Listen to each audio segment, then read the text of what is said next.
Financial planning बद्दल का आपण डिस्कस करतो, कारण this is a part of maths. Actually बघायला जाऊ ना, ते सगळ्यांना माहीत राहत नाही की पैशाला कसा व्यवस्थित ऍडजस्ट करायचा, कसा मॅनेज करायचा, त्याच्यावरती आपल्याला डिस्कशन करायचं होतं. बघा, जेव्हा पण आपण पैशाची गोष्ट करतो ना, तर पैसा अशा गोष्टी आहे की सगळ्यांना लागतो, त्याच्याशिवाय काम नाही होत, बरोबर. आणि पैसा आहे तर सगळे, पैसा आहे तर इज्जत आहे. पण काही जे लोक असतात ना, पैशांच्या गोष्टीवर निगेटिव्ह थॉट कसे बोलतात. सपोज एक फ्रेंड आहे, दुसरा फ्रेंड सोबत आहे, एक मालदार आहे आणि एक गरीब आहे. ज्याच्याकडे पैसा नाही तो काय सांगतो माहितीये का, याला खूप जास्त घमंडी, याच्याकडे जास्त पैसा आहे, असं तसं. लक्षात घ्या, ज्याच्याकडे पैसा असतो ना त्याला लोक मागे नावं ठेवणार आहे, स्वतः काय करणार नाही. आता गरीब जी पोझिशन आहे ती का बरं राहते, पुअर मॅनेजमेंट, पैशांचा पुअर मॅनेजमेंट, म्हणजे तुमचा फायनान्शियल प्लॅनिंग व्यवस्थित राहत नाही. आणि तो जो मालदार माणूस असेल, मालदार जो त्याचा फ्रेंड असेल, तो का बरं एवढा पैसा कमवतोय, कारण तो पैसा बी कमवतोय आणि त्या पैशावर अजून पैसे कव्हर करतोय, म्हणजे पैशावर पैसे कमवतोय, त्याच्यामुळे तो मालदार आहे.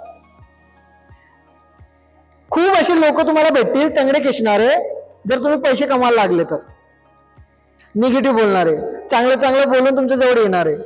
पण त्याच्यामध्ये तुम्हाला हे समजायचं आहे की पैसा कसा मॅनेजमेंट करायचा आणि पैशाबद्दल कसं राहायचं, आणि पैशासाठी कशा प्रकारे आपण पैशाचा यूज करू शकतो, या गोष्टी शिकून घ्यायच्या. याच्यासाठी मी तुम्हाला मागे पण बोललो होतो, गिगल असं करून ऍप आहे, GIGL असं गिगल करून एक ऍप आहे, त्याच्यामध्ये ना फ्री ऑफ कॉस्ट फायनान्शियल प्लॅनिंगचे बुक्स आहे, फायनान्शियल मॅनेजमेंट बुक आहे, पैशांचं मॅनेजमेंट करणारे बुक आहे. या ऍपवरती जायचं, फक्त हेडफोन टाकून घ्यायचं, समरी ऐकायची, ऑडिओ समरी.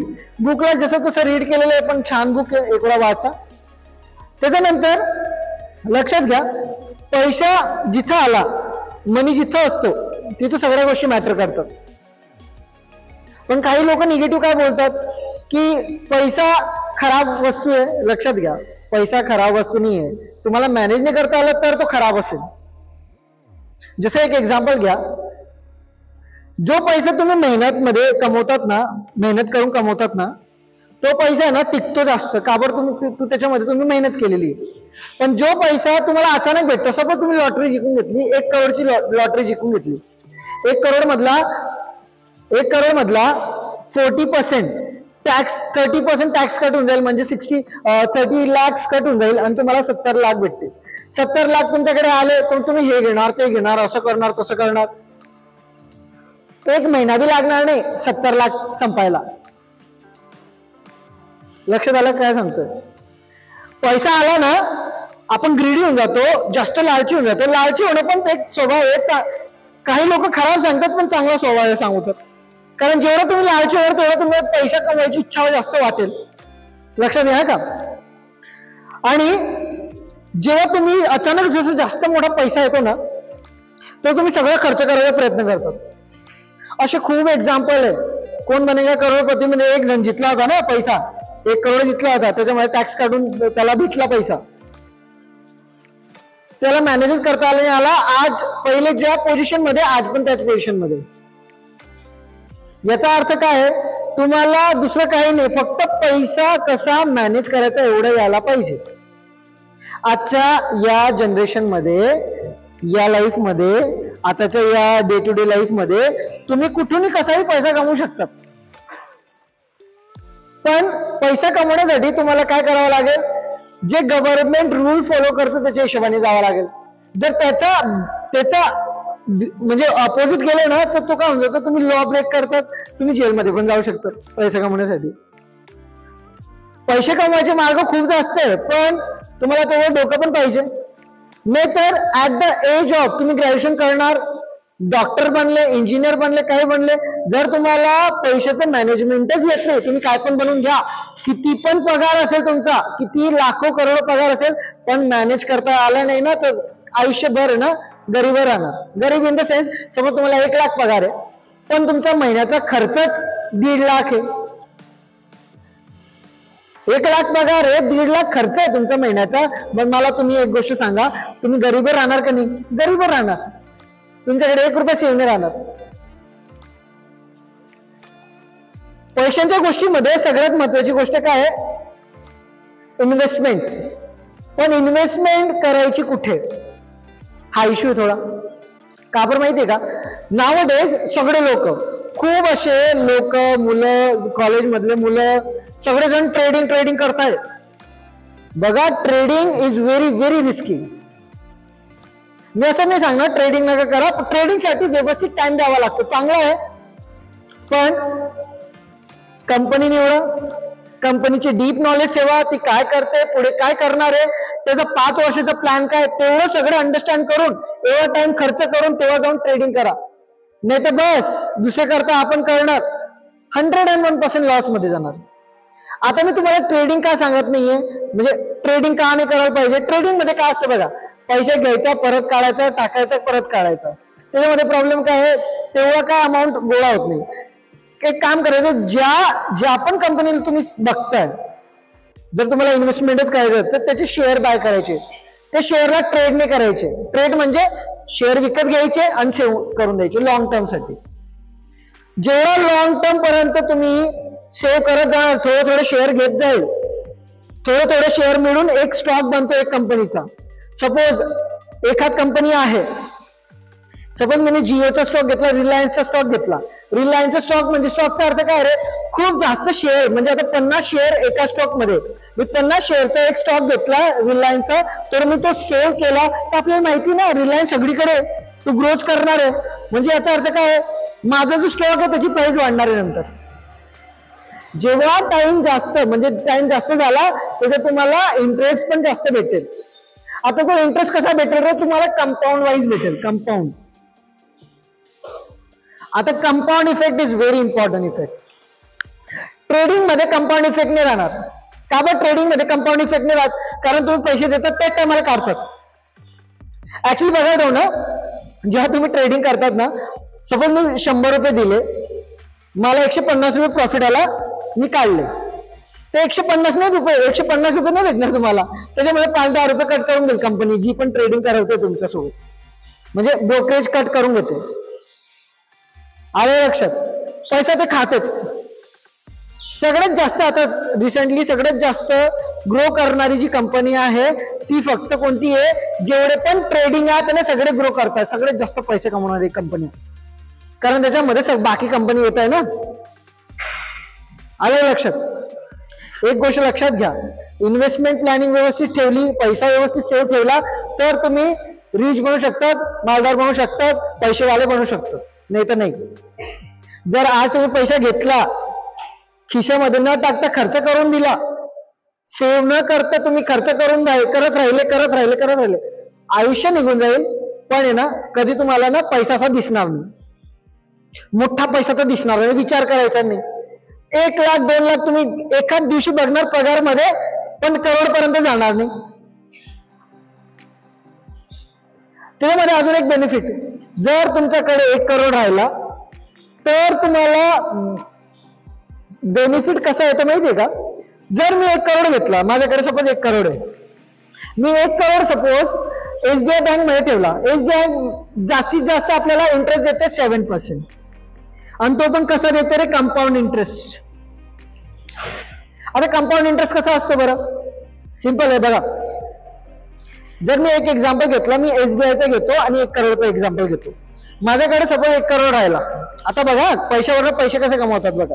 पैसा साधा राहिला, सेव्हिंग करून पण तुम्हाला कमवता येईल, पण तुमच्या खर्चावर थोडं तुम्हाला लक्ष ठेवावं लागेल, दुसरं काही नाही. सपोज मी एसबीआय मध्ये, आता एसबीआय का बरं सांगतो रे, ती डायरेक्ट गव्हर्नमेंट बँकच समजून घ्या तुम्ही. ऍक्च्युली प्रायव्हेट आहे, पण सगळ्यात जास्त व्यवहार गव्हर्नमेंटचा एसबीआय मध्ये असतो, आणि कधीच ड्रॉप आउट होणार नाही, कधी हिची शेअर कमी होत, म्हणजे कमी म्हणजे ही कंपनी, ही जी बँक आहे ही कधीच खाली जात नाही. लक्षात घ्या, कधी याच्यामध्ये जास्त लॉस होत नाही. तर एसबीआय मध्ये मी काय करणार, 7% मला इंटरेस्ट आहे कंपाऊंडली. जर मी एक लक्षात घ्या, जर मी कंपाऊंड इंटरेस्टची गोष्ट केली तर कंपाऊंड इंटरेस्ट कसा असतो, जर मी 100 रुपये माझ्याकडे आहे, मला 20% इंटरेस्ट भेटतोय, ओके, तर 1 वर्षानंतर तो किती होईल? 120 रुपये होईल, बरोबर. आता 120 समजून घ्या, तो 120 माझ्यासाठी पुढच्या वर्षाचा तो माझा मुद्दल बनून जाईल, प्रिन्सिपल बनून जाईल. लक्षात घ्या का, बघत आलं का? मग तो माझा प्रिन्सिपल बनून जाईल. अजून जर त्याच्यावरती 20% सांगितलं, आता जर मी 20%, 120चा 20% सांगितलं, 20/100, 0,0,0,0 कट, म्हणजे मला किती भेटतील रे? 24. पहिले माझे 20 रुपये ऍड झाले, मग 120 रुपयामध्ये 24 रुपये ऍड होऊन जातील, 441. मग दुसऱ्या वर्षानंतर ही माझी प्रिन्सिपल आहे, जो व्याज मला 20% भेटणार याच्यावरती भेटेल. आलं लक्षात? आता 1 करोड स्ट्रॅटेजी कशी असते, जर तुमच्याकडे 1 करोड असेल, जर झालं तर होऊ शकता, काही प्रॉब्लेम नाही. फक्त तुम्हाला तुमचा पैशांचा मॅनेजमेंट करता यायला पाहिजे. एका साईडला सेव्हिंग. जर माझ्याकडे 1 करोड आला तर हे बघा एकदम बेस्ट आहे. 1 करोड जर मी ठेवला,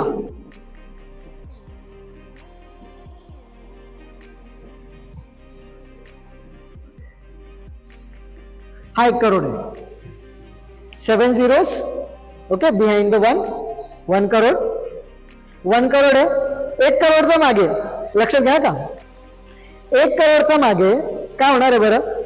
आता 1 करोड माझ्याकडे आहे, त्याचा मला 7% व्याज भेटणार आहे.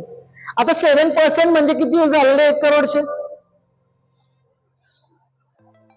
सांगा बरं. 1 करोड म्हणजे किती लाख असतात रे? 100 lakhs. कळलं का? 100 lakhs म्हणजे काय असतं बघा. 100 lakh म्हणजे काय असतं तुमचं 1 करोड, बरोबर. म्हणजे याचा अर्थ जर 60% राहिले तर म्हणजे तुम्हाला 7 लाख भेटतील रे वर्षाला.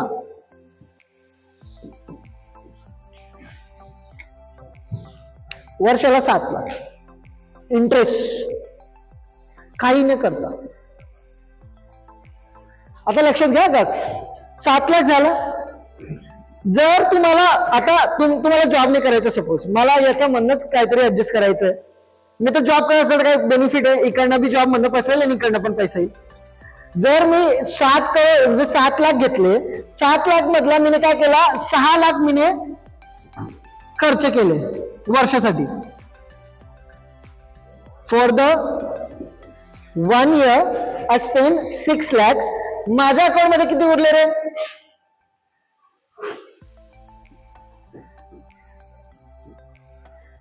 माझ्याकडे उरले 1 करोड 1 लाख, बरोबर. आता तुम्हाला दुसऱ्या वर्षाला किती व्याज भेटेल?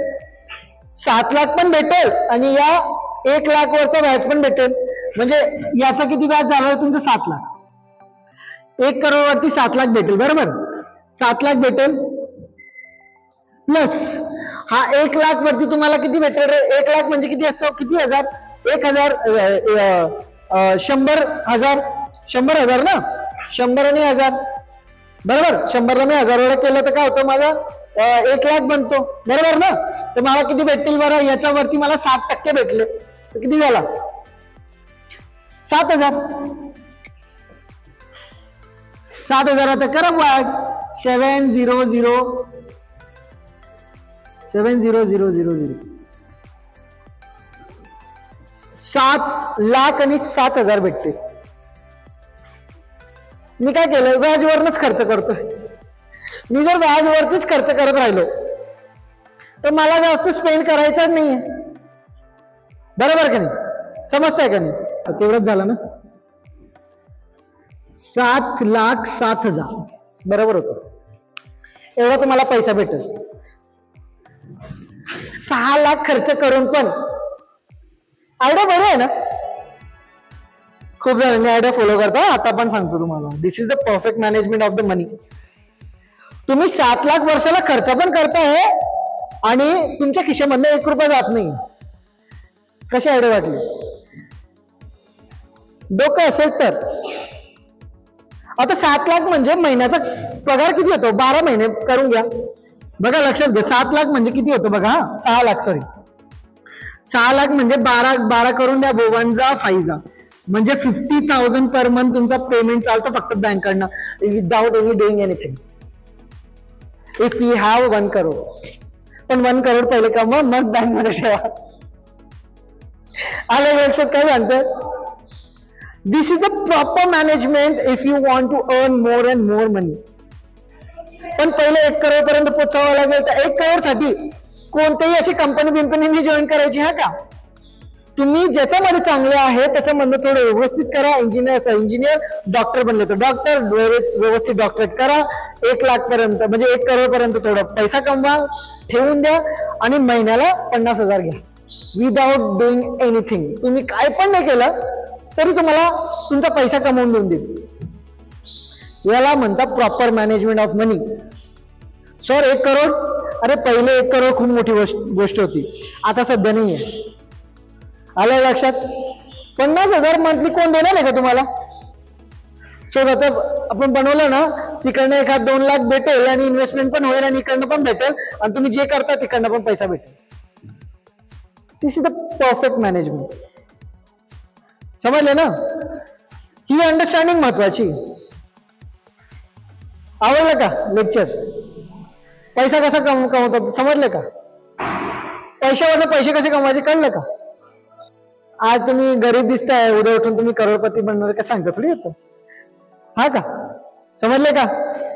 पण एक गोष्ट आहे, आता सध्या तरी ना तुम्हाला सांगतो, आपल्या या साईडला या एरियामध्ये कंपन्या येतात, वेगवेगळ्या कंपन्या, ये लगा लो तुम करोडपती बन जाओगे, कार ले लोगे, फलाना. बघा लक्षात घ्या, मी तुम्हाला काही गोष्टी सांगतो. तुमचा सगळ्यात जास्त पैसा कुठे खर्च होतो बघा.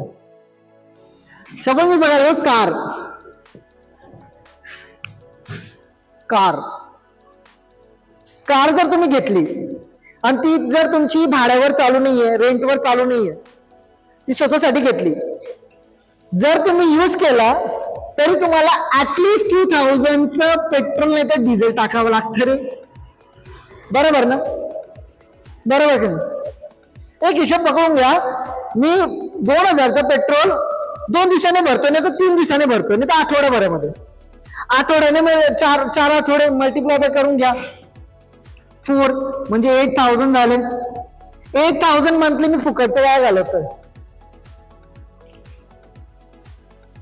डोक्यात आलं का? मला एकटं जायचंय पण मी 4 व्हीलर वापरेल. सगळ्यात जास्त खर्च इकडे. दुसरी गोष्ट, कार मध्ये अजून काय असतं माहितीये का? जेव्हा तुम्ही नवी कार घेता ना, खूप असे जे मालदार लोक आहे ना, त्यांचा माइंडसेट एकदम वेगळा असतो. They want to save their money in the favour of tax. त्यांना टॅक्सचा बिहाइंड, त्यांचा टॅक्सचा म्हणजे त्यांना टॅक्स नाही पाहिजे असतो. त्यांना जी गाडी घ्यायची आहे ते गाडी घेतील, पण कोणती गाडी घेतील? Second hand. Second hand. richest persons, they are taking the second hand cars and bikes. Why? एक एक्झाम्पल सांगतो तुम्हाला मी. बघा, हे खूप महत्वाचं नॉलेज आहे का? ते सेकंड हँडच का बरं घेतात रे? सेकंड हँडच का बरं? पैसा नाही का त्यांच्याकडे? खूप पैसा आहे. लक्षात घ्या. सपोज एक आपण एक एक्झाम्पल घेऊ. Tesla car. टेस्ला कारची जर मी एक एक्झाम्पल घेतला, टेस्ला कार आपली इलॉन मस्कची, ती आपल्या इंडियामध्ये त्याची जी कॉस्ट म्हणजे तिची एमआरपी जी आहे दुसऱ्या देशामध्ये, एमआरपी जर बघायला गेलो ना, की म्हणजे एमआरपी म्हणजे पकडून घ्या, दुसरीकडे ती 50 लाखला भेटते. 50 lakhs. आता बघा 50 lakhsला भेटते दुसरीकडे. पण इंडियाकडे जेव्हा इंडियामध्ये ही गाडी येत होती ना, तर आपल्या गव्हर्नमेंटने त्यांना 50% टॅक्स सांगून दिला. सॉरी, 50% नाही, 100% टॅक्स. आता 100% टॅक्स म्हणजे माहिती का किती? 1 करोड रुपये.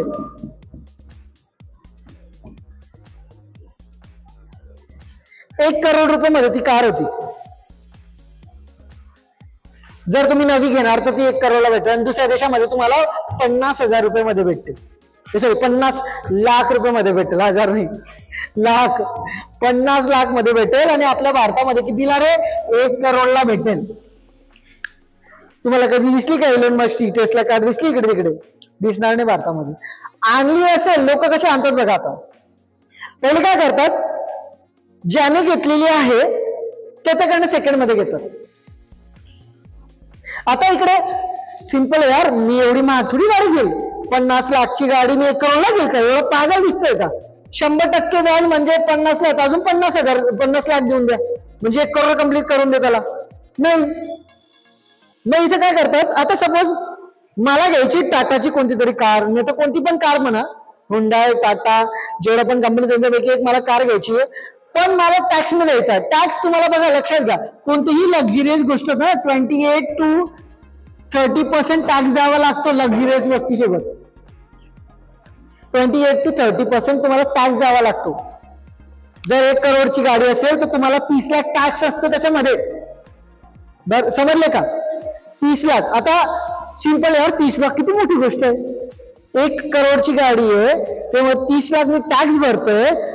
तर जे रिचेस्ट पर्सन असतात त्यांचा माइंडसेट कसा असतो माहितीये का, मी ते 30 लाख पण कसं सेव्ह करू. कसं सेव्ह करतील माहितीये का? पहिले काय करतील माहितीये का, एखाद अशा व्यक्तीला बघणार की त्याच्याकडे गाडी आहे आणि त्याला विकायची आहे. अशा खूप गाड्या असतात. नवी नवी गाडी घेऊन घेतात, पोचवली जात नाही, विकून देतात, विकतात सेकंड मध्ये. आता सेकंड मध्ये विकल्यानंतर कंडिशन चांगली असते, कंडिशन चांगली असेल तरच तर घेईल ना मी पण. मग काय होतं तिकडे त्याला सांगतो, बघा लक्षात घ्या, कोणत्याही प्रोडक्टची, कार म्हणा, बाईक म्हणा, वर्षानुसार 5% डिक्रीज होतं अमाऊंट. जर शोरूम आहे, शोरूमच्या बाहेर जर गाडी गेली तर तुमचा जो कॉस्ट असेल ना, जेवढ्याला घेतली त्याचा 5% तुमची प्राइस कमी होऊन जाते इकडे. मग सेकंड मध्ये सगळे फीचर आहे, 1 वर्ष वापरलेली कार आहे ती मला पाहिजे, ती देईल तर तो मी काय करेल, टॅक्स कट करून देईल. तो टॅक्स थोडी घेईल तुमच्याकडनं. मी जर विकत घेतली, तुम्ही जर माझ्याकडनं विकत घ्यायला तर मी का तुमच्याकडे टॅक्स घेईल का? नाही. मग मी काय करणार बरं, मग तुम्हाला हाफ किमतीमध्ये देऊन देईल. सिंपल यार, 1 लाखाची गाडी पण 50,000 मध्ये सेकंड मध्ये भेटते, माहिती आहे ना तुम्हाला. मग मी काय करेल, त्याला हाफ किमतीमध्ये देईल. 1 लाखची गाडी जर तुम्हाला 50,000 मध्ये भेटत असेल, तुम्ही नाही घेणार का? तुमचे किती रुपये सेव्ह होत आहे? 50% म्हणजे 50,000 सेव्ह होत आहे ना, बरोबर की नाही? 1 लाखाची गाडी आहे, 1 लाखाची गाडी आहे आणि तुम्ही 50,000ला घेताय, मी ते तुमच्या हाफ किमतीवर घेताय म्हणजे तुमच्याकडे प्रॉफिट झाला ना 50%. 1 लाखची गाडी तुम्ही 50ला घेताय म्हणजे 50% अर्ध्या किमतीमध्ये घेताय तुम्ही ती गाडी. आणि वापरायचं काय, गाडीवर बसायचे, चालायचं, घेऊनच जायचं दुसरीकडे, बस. एकच काम आहे ना, ती सेकंड असो का नवी असो, एकच काम आहे, इकडनं तिकडे घेऊन जायचं, तिकडनं इकडे घेऊन जायचं. अशा गोष्टी सगळ्या ऍप्लिकेबल असतात. अशामध्ये ते टॅक्स वाचवतात पण घेतात सेकंड हँड. डोकं झालं का लोक कसे असतात. आणि हे आपल्याला, आपण कसं आहे, आपल्या बुद्धी असते मिडल क्लास, आपण कसा विचार करतो की नाही ही वस्तू घेऊन घेऊ, ती वस्तू घेऊन घेऊ, असं घेऊन घेऊ, तसं घेऊन घेऊ. घेतल्यानंतर पैसा खर्च, 1 रुपया भेटणार नाही तुम्हाला. अजून लोक कशामध्ये इन्व्हेस्ट करतात माहिती का, तर ठीक आहे तुम्हाला कार पाहिजे तर कार बी सेकंड हँड घ्यायची. का बरं घ्यायची सेकंड हँड? कारण त्याच्यामध्ये तुमचा टॅक्स वाचतो. सेकंड हँड का तुम्ही एवढे पण येडे नाही की सेकंड हँड घेणार आणि एकदम खराब घेऊन घेणार, बंडल बाग बघूनच घेणार ना, कशी आहे, दारू भरतो का नाही, हँडल बरोबर आहे का नाही, ब्रेक बरोबर आहे का नाही, हँड ब्रेक बरोबर आहे का नाही, गिअर बरोबर आहे का नाही, शिफ्ट बरोबर होते का नाही, सगळं चेक करणार ना. का विकत घ्यायची आहे, सेकंड आहे, कमी बी राहिलं तर चालतं, ब्रेक नाही तिचा, गाडी चालवताना घुसवून द्या कुठे पण, चालेल का? चालेल का? नाही चालणार, सिंपल आहे. आणि आता सपोज पैसे कमवायचा एक आयडिया सांगतो. जर तुमची चांगली जमीन असेल, नाही तर काही चांगलं काही प्रॉपर्टी असेल, तुम्ही जमीन घ्यायची. जमीन असते, जमीनवरती एक मस्तपैकी काहीतरी थोडासा बंगला बांधून द्यायचा आणि देऊन द्यायचा भाड्याने. आता तुम्हाला एक सांगतो, मी जिथे खापरकडे काम करत होतो ना, एक जण होता तिकडे. मी असं विचार करतो, हा भाऊ काहीच काम करत नाही पण याच्याकडे पैसा खूप आहे, बंगले मोठे मोठे बंगले. विचार करत होतो, चला असं काय याच्याकडे. त्याच्याकडे पूर्ण खापर गावामध्ये 50 to 52 हाऊस रेंटवर दिलेले होते. 50 ते 52 घरं भाड्याने चढवलेले होते. प्रत्येक महिन्याला तो फक्त भाडं कलेक्ट करायचा. तुम्ही एक एक्झाम्पल घ्या, 2000 पण मी भाडं ठेवलं. हा का, 2,000 ठेवलं, माझं 50 घर मी मानून घेतो, 50 घर, तर तुझं महिन्याचा इन्कम किती बघा, 1 2 3 4 0 आणि हा 10, महिन्याचा 1 लाख इन्कम आहे त्याचा, विदाउट डुईंग एनिथिंग. फक्त त्याला कुठे खर्च करावा लागेल रे, घराचं काही मरम्मत असेल, मेंटेनन्स असेल, मेंटेनन्स करण्यासाठी त्याला यूज करावा लागेल. That's it. This is a proper business. अशा प्रकारे बिझनेस सेटल होतो. अजून बिझनेस मध्ये जर तुम्ही काय बनवताय, कंपनी बनवताय, बिझनेसचा पैसा प्रॉफिट आल्यानंतर थोडाफार बिझनेस मध्ये R&D मध्ये तुम्हाला खर्च करावा लागतो. जर एक लक्षात घ्या, तुम्ही बिझनेस बनवला, बिझनेस मॉडेल असा बनवला, प्रॉफिट येतं आणि तुम्ही कंपनीमध्येच पैसा लावला नाही, इन्व्हेस्ट केला नाही, लक्षात घ्या तुमची कंपनी लगेच डुबून जाईल. जिकडनं पैसा येतो तिकडे खर्च करावा लागतो. म्हणजे जर मला भाडं येत असेल, 1 लाख भाडं येत असेल, तर मी 20,000 तरी त्यांच्या मेंटेनन्स मध्ये खर्च करेल. कळलं का? निव्वळ मला 80,000चा प्रॉफिट येईल, 20,000 मी खर्च करेल, तर खर्च करायला घाबरायचं नाही. कारण तो ज्या गोष्टी तुम्हाला कमवून देते, पैसा देते ना, त्याच्यामध्ये इन्व्हेस्ट करणं भाग पडतं. आलं लक्षात? Investment is very important. Financial planning is very important. तुम्ही व्यवस्थित ग्रोथ करा, व्यवस्थित पैसे कमवा, व्यवस्थित हिशोब ठेवा. जर तुम्हाला पैशाचं नॉलेज आहे ना, तुम्हाला कोणी जेवढं बनवू नाही शकत. तुम्हाला माहिती आहे का, most of the student and peoples काय करतात माहिती, काही नवी गोष्ट घ्यायला गेलं ना, काही बघतच नाही, MRP किती आहे, डिस्काउंट किती, काय किती आहे, लक्षात घ्या. कार घ्यायला गेले, कारचे फक्त दे, गाडी घ्यायची आहे, दे, पैसा ओतून दे, बार्गेनिंग करतच नाही.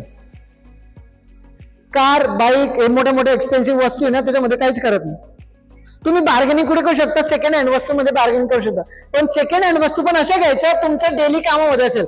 आता सपोज मीने कार घेतली, तर कार मी काय करेल, भाड्यावर देऊन देईल रे, रेंटवर देऊन देईल. का बर? जेवढा मी पैशावर घेतला तेवढा पैसा भाड्याने तरी यायला पाहिजे. जर मी स्वतःसाठी ठेवणार तर काय होणार माहितीये का, ती पडून हे होईल आणि मला 2,000 आठवड्याचं द्यावं लागणार आहे, टाकावं लागणार. 2,000 कशाला रे, जास्त निघतं रे, पेट्रोल जास्त भरावा लागतो. तुमच्या 50 रुपये नाही चालणार कार. कळलं का? बाईक नाही येते, बाईकचा खर्च एकदम स्वस्त आहे. मला 3,000 महिना लागतो इकडे यायला, 3,000 महिना सफिशियंट आहे. माझा पेमेंट 40 आहे, 3,000 महिना लागतोय, म्हणजे मला सेव्ह होत आहे ना. माझी इन्कम पेक्षा माझा खर्च कमी आहे. त्यामध्ये मी आता काही खात नाही, मध्ये काही खात नाही, डायरेक्ट घरी जाऊनच खाणार, हॉटेल बिटेल मध्ये कुठे थांबत नाही. इथं बेनिफिट आहे. तुम्ही थोडा खर्च पण सेव्ह ठेवला ना, थोडा कंट्रोल ठेवून स्वतःवर, तरी तुमचा पैसा बनतो. शर्ट आहे 400 रुपयाची आहे, पण नाही मला डिकोडची पाहिजे 1,000 रुपयाची. 400 रुपये काम मागतंय ना, तर डिकोड कंपनीची का बरं घ्यायची बरं? कमीत कमी थोडं माइंड सॉर्ट आउट करा. बघा, खूप असे लोक सांगतात की ना, मारवाडी लोक, जैन लोक, हा ते काय असतात, चिंगूस असतात. अरे लक्षात घ्या, ते चिंगूस काय असतात, थोडं कलेक्ट करून मोठं बनवतात रे. तुम्ही बघा रे, त्यांची दुकानं बघितलं कधी, सामान दिसत त्यांचं तुम्हाला. छोटीशी दुकान बी काढायला तो व्यक्ती 1-1 रुपयाचा हिशोब घेईल, 1-1 रुपयाचा. तुम्ही जर 10 रुपयाची वस्तू घेतली असेल, तुम्ही 9 रुपये देऊन गेले, तर दुसऱ्या दिवशी आठवण करायला 1 रुपये बाकी आहे भाऊ. त्याला 1-1 रुपयाची किंमत माहिती, 1-1 रुपयावरनं तो करोडपती बनतो. मोस्ट ऑफ द जैन नाही तर मारवाडी, जेवढे पण मारवाडी आहे इथले सगळे करोडपती आहे, लक्षात घ्या. भलेही घर लहान दिसेल, पण भाऊ करोडपती आहे. कारण त्यांचा माइंडसेट लहानपणापासून कसा असतो, एक्सपेन्सिव्ह वस्तू घ्यायचा नाही, जिथे जेवढा खर्च लागेल तेवढाच करायचा, बाकी सगळं सेव्ह करायचा. आपल्याला शिकवतात का आपले पॅरेंट्स? नाही. गुजराती लोक आणि मारवाडी लोक, हे लोक जे आहे ना, हे पैशांच्या गोष्टी खूप प्रॅक्टिकल आहे, खूप जास्त. का बरं प्रॅक्टिकल आहे? सिंपल आहे यार, छोट्या अमाऊंट वरनं मोठं बनवून टाकतात. आपण सांगतो ना, थेंब थेंब तळे साचे, तशा गोष्टी आहे. लक्षात घ्या, सपोज तुम्ही एखाद किराणावर गेला तर मेजॉरिटी बघा, तुम्हाला सगळे मारवाडी लोक, मेजॉरिटी इकडे पण मेजॉरिटी तुम्हाला मारवाडी लोकच दिसतील किराण्यामध्ये म्हणा. किराणा सगळ्यात बेस्ट. त्यांना किराणाचा हिशोब सगळं माहिती असतं आणि त्याच्यामधनं ते कमवतात पण आता सध्याच्या काळामध्ये ना काय प्रॉब्लेम चालू आहे माहिती का?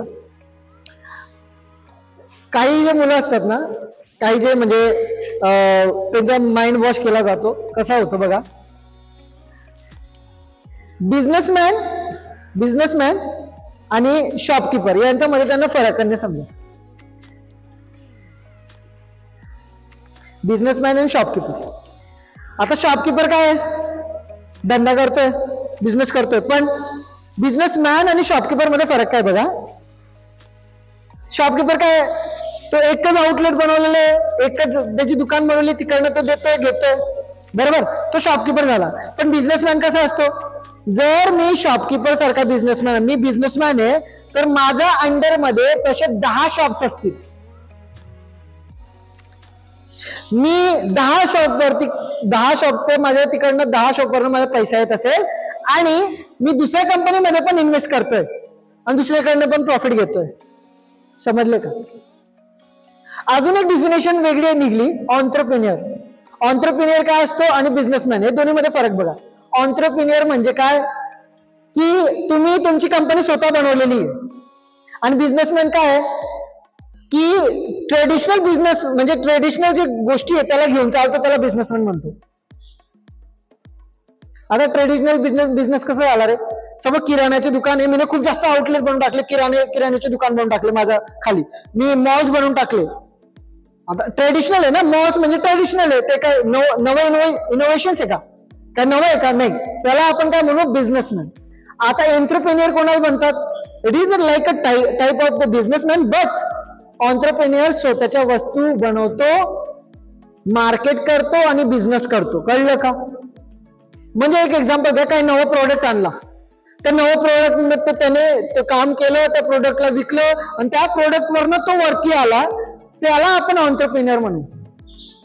आलं लक्षात? आतापासून थोडं तुम्हाला सांगतो, ऍटलिस्ट 500 महिन्याला 500 रुपये जर तुम्ही इकडनं आउटसाईड गेले, महिन्याला जर तुम्ही म्युच्युअल फंड मध्ये 500 रुपये पण इन्व्हेस्ट केले तरी 5 ते 6 वर्षानंतर तुम्हाला 1 ते 2 लाख भेटून जातील. तुम्हाला माहित बी पडणार नाही. परवडतं का? परवडतं का? तुम्हाला माहित बी पडणार नाही का केव्हा ते 500 वरनं 1 लाख 2 लाख होऊन गेले, तुम्हाला माहित पडणार नाही. This is the power of a investment. Investment करा, ट्रेडिंग मध्ये करा तुम्हाला इच्छा असेल तर, पण ट्रेडिंग मध्ये लॉसचे चान्सेस जास्त आहेत. का बरं लॉसचे चान्सेस का बरं जास्त आहेत? कोण सांगेल का? ट्रेडिंग मध्ये लॉसचे चान्सेस जास्त आहे का बरं? शॉर्ट टाइम मध्ये पैसा नाही भेटत रे जास्त, लक्षात घ्या. तुम्हाला माहिती आहे मार्केटमध्ये प्रत्येक ट्रेडर असतो ना, तो कॉल करतो, पुट करतो, कॉल करतो, पुट करतो. याच्यामध्ये काय होतं माहितीये का, त्याचा पैसा ना 1% नाही येतो, फक्त 1% तुम्हाला म्हणजे 1% पूर्ण तुम्हाला महिनाभर काम केल्यानंतर तुम्हाला मोठा प्रॉफिट भेटतो. पण जर मी तुम्हाला सांगू, मी शेअर घेऊन घेतले, स्टॉक गोळा करून घेतले, स्टॉक गोळा केल्यानंतर मी 5 वर्षानंतर बघितलं तुम्ही जे ट्रेडिंग करून कमवताय त्याच्यापेक्षा डबल तिकडे कमवले जाते तुमचे. कारण सिंपल यार, कंपनी कधी पण लॉस मध्ये जात नाही. चांगल्या कंपन्या ते कायम प्रॉफिट मध्ये असतात. पण काही कंपनी जे असतात ना, ते ओव्हर व्हॅल्यू असतात. ओव्हर व्हॅल्यू म्हणजे ओव्हर व्हॅल्यूचा अर्थ काय असतो की एखाद कंपनी जर MRFचा शेअर घेतो, MRFचा एक किस्सा पण सांगतो आणि त्याचा शेअर पण सांगतो, ओव्हर व्हॅल्यूची हे पण सांगतो, थोडी डेफिनेशन पण सांगतो. ZTV लागतं, ZTVचं ते ट्रेडिंगचं एक आहे. तर त्याच्यामध्ये एका जणांनी कॉल केला, त्याने त्या न्यूज रिपोर्टरला सांगितलं की सर माझ्याकडे ना 20,000 शेअर आहे. 20,000 शेअर कोणाचे? MRFचे. आता बघा 20,000 शेअर आहे माझ्याकडे MRFचे. 20,000 का 2,000 असं काहीतरी होते, 20,000 सांगत होता तो, मला आठवण येतं तेवढं, खूप जास्त होतं. आपण एक एक्झाम्पल घेऊ, 20,000 शेअर होते त्याच्याकडे. जसं त्याने MRFची गोष्ट केली, 20,000 शेअर सांगितले, त्या टायमाला मार्केट व्हॅल्यू मध्ये MRF ची शेअर 1 लाखाची होती, एका शेअरची किंमत. 1 lakh multiplied by 20,000, so how many are there? Just understand this. आता लक्षात घ्या, ओव्हर व्हॅल्यू कशी असते रे. जसं एक एक्झाम्पल घ्या, अशी कंपनी आहे, त्याचा प्रोडक्ट जो आहे ना तो जास्त महाग होऊन गेलेला आहे, शेअर जास्त महाग होऊन गेला. जसं MRF घ्या, सध्या MRF ची व्हॅल्यू 1 लाखाच्या आसपास आहे. मागच्या एक महिना अगोदर 1.5 लाख झाली, ती परत खालती आली. तरी 1 लाख एक शेअर, विचार करा रे, इथं 15, 20 रुपयाला पण एक शेअर भेटतो. 1 लाख कुठे गेला. आता सिंपल यार, तुम्ही अशा जागेवर पैसे लावणार का. पहिलेच व्हॅल्यू जास्त आहे, तिकडे लावणार का पैसा, नाही लावणार. आणि लक्षात घ्या, युट्यूब वरती कशावरती काय काय सांगितलं जातं ना, हे स्टॉक चांगला, तो स्टॉक चांगला, कोणावर बिलीव्ह नाही करायचं, स्वतःचा रिसर्च करायचा. का बरं स्वतःचा रिसर्च करायचा रे. सिंपल यार, लक्षात घ्या, जर मी सांगतो हा शेअर घ्या, माझे स्टॉक असेल म्हणून तर मी सांगायला तुम्हाला, जसं तुम्ही इन्व्हेस्ट करणार ना त्याचा शेअर प्राइस वाढेल आणि तो काढून घेईल पैसा. डोक्यात आलं का. आणि जसं काढलं ना, कोणी पण व्यक्ती ना पैसा काढतो ना, जर मार्केट असं चालू आहे, लक्षात घ्या का, मार्केट असं चालू आहे, वरती जातो. तुम्ही ग्राफ बघितला असं मार्केटमध्ये बघा, अशी लाईन असतं, असं जो वरती जातात, असे जात राहतो. इथं ट्रेडरवाल्यांचा कसा गेम होतो बघा. इथं काय होतं, ते सांगतात हे डब्ल्यू आहे, फलाना आहे, ढिंगाणा आहे, असं चेक करा, मग इकडे प्राइस होईल, तुम्हाला इकडे पुट करायचं, इकडे क्लोज करायचं आहे, असं शिकवतात ते. पण लक्षात घ्या, हे नॉट प्रिडिक्टेबल आहे, सांगता येत नाही काय होतं. पण तिकडे गेम खेळणारे कसे करतात बघा. सपोज मार्केट इथं चालू आहे हा का, असा एक ग्रुप असतो की तो 100 आणि 1000 करोड इन्व्हेस्ट करतो. मी जर 100 करोड इन्व्हेस्ट केले, 100 करोड झाल्यानंतर असा अकाउंट जाईल. 100 करोड नंतर मी काय करेल, 20 करोड काढून घेतलं, थोडं कमी होईल, परत मी 20 टाकेल, परत असं करेल आणि असं डब्ल्यू करून देईल. मग लोकांना काय वाटतं, डब्ल्यू बनवलेला आहे, मग आहे ना हा डब्ल्यूचा पॅटर्न होतो, तर प्रॉफिटच होईल असं वाटतं लोकांना. तसं नाही वाटत. मग इकडचा व्यक्ती, आता जेव्हा लोक पैसा इन्व्हेस्ट करतात ना, हा इकडे चालला जातो, बरोबर. इथं प्राइस होता, लोक पैसे इन्व्हेस्ट करतात, इथं चालला गेला, बरोबर. आता ज्याने 100 करोड लावले ना, तो काढून घेतो, काढल्यानंतर डायरेक्ट डाऊन. समजले का. कोणाचा प्रॉफिट. सिंपल आहे.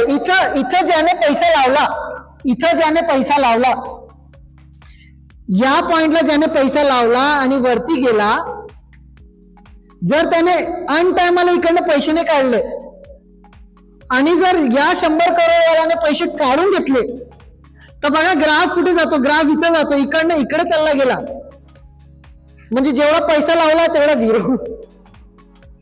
डोक्यात आलं का ट्रेडिंग. म्हणून ट्रेडिंग नाही करायला लावत मी कोणालाच नाही.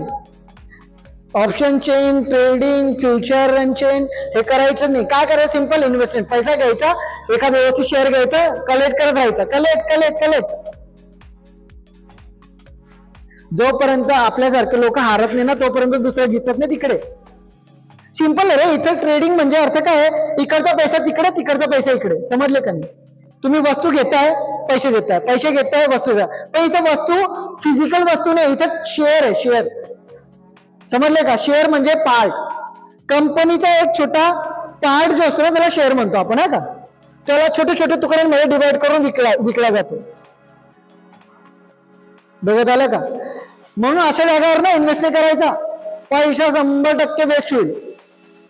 तुम्ही किती पण चांगले असेल, चांगले असेल तर एक गोष्ट तुम्ही समजून घ्या की पैसा जेव्हा लावणार ना, तुम्ही कुठे लावणार माहिती का, अशा जागावर की तिकडे तुम्हाला कायम पैसा भेटेल. मी जसं तुम्हाला एक एक्झाम्पल दिला, बँक एसबीआयचा 7% देतोय. 7% वरनं तुम्ही काय करताय, कमवताय, पैसा कमवताय, लय पैसा कमवताय. तेव्हा अशा जागावर तुम्हाला प्रॉफिट आहे, नाही तर नाही. आलं लक्षात. समजले का.